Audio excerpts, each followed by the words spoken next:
Iowa Bus Tour. You're on the John Fredericks Radio Network and the John Fredericks Media Network. Great to have you with us all over the place. We are in Des Moines, Iowa today, and I'm sorry, I forgot where we were. We're in Sioux City, Iowa.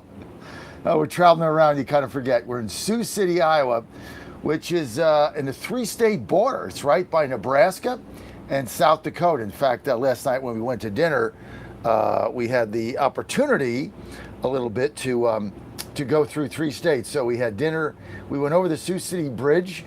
We had dinner in Nebraska, and then we went and drove over another bridge after dinner to go to South Dakota, just to say we were there. And then we came back here to Iowa. We're in Sioux City over, I guess that was the Missouri River.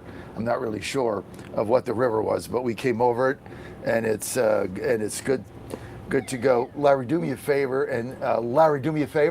and zoom me out a little bit, so it's not as tight. Just zoom out maybe 2 or 3. We're good to go here on this camera. Okay, you just hit the zoom button out, and we're good. Okay, so very interesting. We got a great show for you today. No question about it, and we're going to be rocking and rolling. Chris McGowan is going to be with us, running for Congress in District 4. We had dinner with him last night and some of his team that are very familiar with what's going on here in Iowa, and he's the favorite to win that primary. He's got to get over 35% to avoid a convention. He has been endorsed by President Trump, so he was really fantastic. So we're looking forward to that, and he's got his whole team coming here. Of course, Saxman will be here, Ox be here a little bit later on. So we're rocking and rolling. It's good to have you with us. I tell you, one of the interesting things here is you got to participate. Thank you. But you don't have to do anything, but at your leisure and my pleasure, if you wouldn't mind doing me a favor. And if you haven't done it, participate in the poll that we have, which is the first Iowa straw poll, which I really like, which has some very interesting results in it now, but we're trying to get a bigger sampling. So all you have to do is go to my website, johnfredericksradio.com, johnfredericksradio.com, and we're good to go right there. You can pull that poll up and participate in it. It takes about 90 seconds. It's anonymous. You're not putting your name or your email, or nobody's going to be contacting you or any of that. But it's a really good poll, and it gives us a very formidable opportunity to see what people are saying about 2028. Because that is so critical, because it is passing the torch of MAGA, passing the torch of America First. And I know that everybody is focused right now in the midterms, and I get that, and so are we. That's one of the reasons we're out here. But you got to look ahead to 2028, because that is going to be a very, very important nomination process. Probably the most important we've had since, I'm going to be honest here, since basically Reagan, George H. Bush, or since Taft, Eisenhower, post-Goldwater. I mean, this is going to be very, very important, because you've got a leader of a movement that is not on the ticket and that is going to retire as far as running for public office. So he'll be doing campaigning and whatever, but there'll be a new standard bearer. And whoever that nominee is going to be charged with holding this coalition together, which is not going to be an easy thing to do, because you can see a splintering now, and he's still the president, and he's 1 year in. So all of that we have to really take into consideration. It was interesting. I had a very vibrant debate last night, very, very vibrant debate, and that debate was on the filibuster. And the people that are telling me they're not in favor of ending the filibuster, I don't understand it. For the life of me, their arguments are, I got to be honest, vacuous nonsense. And the reason they're nonsense is because the Democrats are going to do it in the first hour they take over. So that you have no downside. I mean, this idea that somehow this 60 vote thing is going to hold if the Democrats take power, it's not going to hold for a day. It's not going to hold for 24 hours. They're going to get rid of that so fast your head will spin. And then you're going to get Puerto Rico 2 senators. You're going to get Washington, D.C. 2 senators, a congressperson, 2 congresspeople. I mean, all of that, they're going to pack the Supreme Court the next day. So we're sitting around like arguing about nonsense.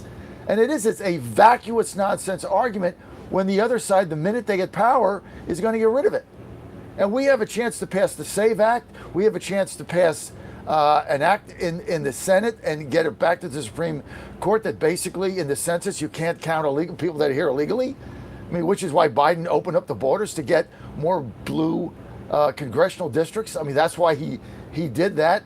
That's why they had sanctuary cities, so they could flood the zone and take congressional seats away from Iowa and give it to Illinois or give it to California or give it to one of these other blue states, New York. I mean, that's why they did this.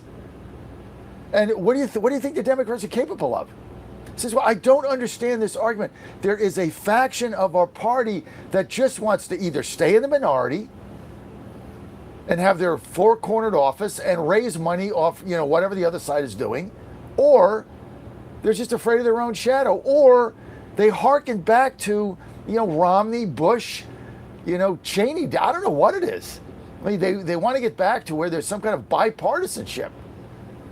I mean, I was talking to one of Chris's people, been involved here a long time, yesterday, another Chris, and we were talking as we were leaving the restaurant, and it's like, these Republicans that are not in favor of wiping out the filibuster, they don't understand who we're fighting. I mean, they don't even understand the opposition.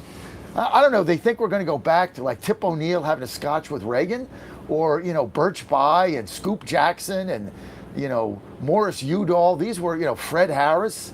I mean, these were legitimate Democrats that were liberals, that wanted to preserve the nation, that loved their country. You were fighting communists in the middle of a color revolution that want to topple you and put you in jail. And this is what they're fighting. They don't understand the depth of what we're fighting here. They don't understand the enormity of these next 9 months and what it means. And if we lose the House, they're going to impeach Trump on the third day. Maybe the second. I mean, it's not even going to take 3 days. He's going to be impeached. Done. There'll be no trial. They'll just get the votes to impeach him on any number of fake charges and tie up his presidency and stop everything and put the sand in the wheels of every gear. You got Republicans yesterday throwing a monkey wrench in Trump's tariffs, wanting a vote on Congress. You got these rebels. I don't know what is wrong with you. I mean, the Democrats never do this. They vote 100% for everything, lockstep. One of the people were telling me last night, well, we had this bipartisan bill, we got 400 votes. Occasionally that's going to happen. Put a pedophile in jail for 400 votes. Okay. It's over. I don't know how long we have to keep saying this. It's almost on a daily basis. I don't understand it. There's a winner and there's a loser. There's no compromise. There's no kumbaya. There's no s'mores, marshmallows, nothing. There's no bourbon in the cloakroom. It's over. The two people that voted against ripping out the cloture rule when the Democrats had control were Joe Manchin and Kyrsten Sinema. Ask yourself this question. Are either of them there? Answer, no.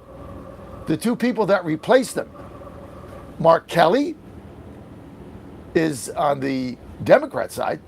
Well, there's one person. Mark Kelly, is he going to vote for it? Of course he is. And then you look at, you think, well, you got Fetterman. No, Fetterman voted for it. So you don't have the Fetterman vote. So what vote do you have? Zero.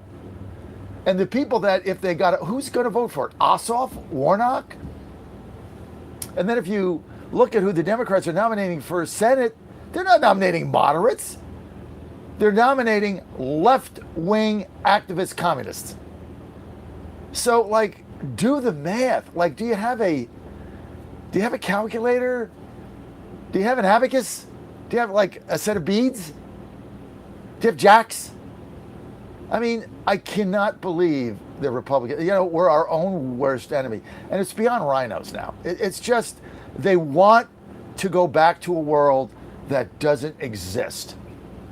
They want to go back to George Bush and Mitt Romney, and there's compromise, and, we're going to have Romney care and a bipartisan solution. That's gone. They want that back. They want their Bushy's back. It's gone. It's not going to happen. Ever. So you got to adapt and play in the new world order. This is a new world political order. There's a winner and a loser. The same thing when I go in that press room, why the experience there is so phenomenal. There's winners and losers in there. You're either going to get your question in and do gotcha, or you're going to ask a legit question. There's no compromise. Nobody's talking to anybody in there. We've all staked out on different sides. That's why you come here to Iowa. It's the best thing I've done, and I'm going to keep going out. Ann was right. You got to get out of that bubble. You know, you go to that press briefing, you go to the White House every day. It's the same people saying the same thing. There's our little, there's our little coffee clutch, and then there's all the left wing. It's all the same, and you get the same thing. Politico, Washington Post, this and that, New York Times. It's just a complete bubble. You get out here, and like Saxman said the other day, which I agree with him, is you get to talk to people that love America, not hate it. No, we're my circles run in that press briefing room. Now, half those people in there hate the country. So I'm just telling you, man, you got to wake up. And this isn't, forget tradition. There is no tradition when there's a color revolution and they're trying to topple you and jail you. And we just don't fight. We don't fight. I don't know if we can fight. I mean, now I'm worrying that, can we fight? Do we have the ability to fight? I really don't know. I hope so. I do. I'm out here. I know the people tuning me in right now do. But this is Limpo City. I mean, the argument that they give for keeping the 60-vote cloture rule is just, I'm going to say it again, it is vacuous nonsense. Because it is based on, you don't want to go there because if they take control, this is all we have. But you're not going to have it. Because you don't have the votes to preserve it. And none of the people coming in will vote to keep it. So it's now or never. The clock is running out. 3 minutes to go, you got one timeout, and you're on the 25-yard line. You got to get in the red zone, and then you got to throw the ball in the end zone. You run the ball, the clock runs out, and the other team's high-fiving each other. I mean, I just don't understand what we're doing. I don't understand Graham, Thune, and, at my table last night, one person was agnostic, two were for keeping it, and then me and my other friend Christopher were getting rid of it. And we're all like MAGA. We're MAGA. I can only get 2 of the 5 of our MAGA people to back it. I don't understand this Republican desire for tradition. First of all, there is no tradition. Mitch McConnell made it up. So there's no tradition. It's like, it goes back to, John Adams. No, it does not go back to John Adams. So this whole thing is just ridiculous. I just got to be honest with you. We have got to do something. Now let's get to Georgia, okay? Problems. Major problems here. No Peach Crew today because I'm in Iowa. Obviously, I'm not going to talk about Atlanta. It doesn't fit. So Colton Moore leading these polls. Trump has backed, I think, Clayton Fuller. Right now, if that election were held, Colton Moore is going to win. They don't want him because he's another Jimmy Massey. Trump backed Burt Jones. They even passed the Rule 11 in Georgia. The Rule 11, which means the party and the RNC can back Jones. So the 2-state committeemen and the chairman signed. That was fine when you were fighting Raffensperger and Chris Coons. And now you're fighting Ricky Jackson, billionaire. First poll comes out, he's ahead. And he's getting in a runoff. And Burt Jones is in trouble. He's not campaigning very hard. That's always been the dog on him. And now they're losing that race. I'm going to get Ricky Jackson on my show. Don't know much about him.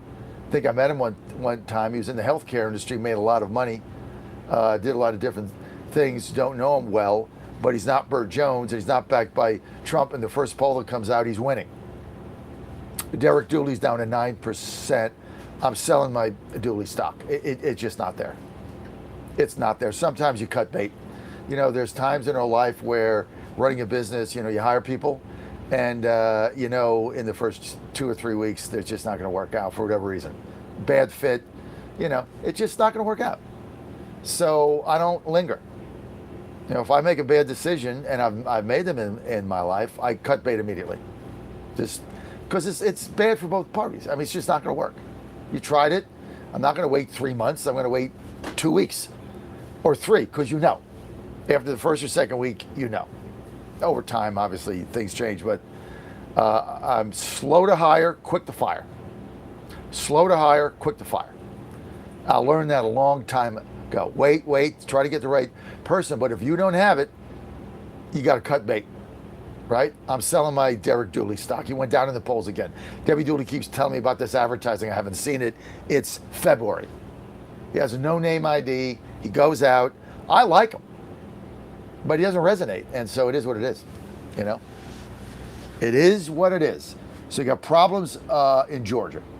You got problems with Republicans screwing Trump on the tariffs in the House, right?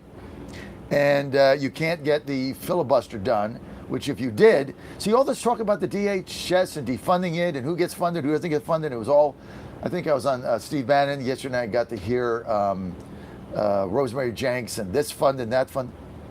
You wouldn't have to do any of that. If you got rid of the filibuster, the 50 senators would vote to fund DHS as it is, and that would be the end of it. Have a nice day. All go home. Done. SAVE Act, done. ID, done. All this would be done. But so we can't do it because we're holding on to a tradition. And the Democrats, get this, folks. Democrats are laughing at us. They're laughing. They can't believe it. I mean, imagine if you're Chuck Schumer in there and like the Republicans are just handing you this power, this authority, right?